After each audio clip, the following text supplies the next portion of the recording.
বাড়িতে বাবা আজ নিয়ে এসেছিল ভেটকি মাছ। মা তাই বলল ভেটকি মাছগুলো দিয়ে ফিশ ফ্রাই বানিয়ে ফেল। যেমন কথা তেমন কাজ, লেগে পড়লাম ফিশ ফ্রাই বানানোর জন্য।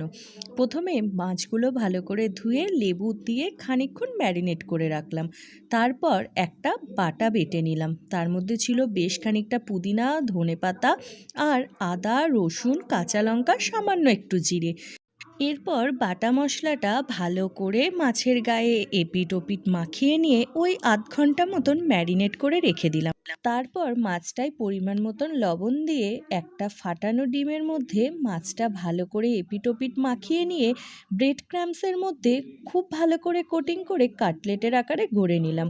তারপর কড়াইতে তেল দিয়ে ভালো করে দুপিট লালচে করে ভেজে নিলেই রেডি আমাদের ফিশ ফ্রাই।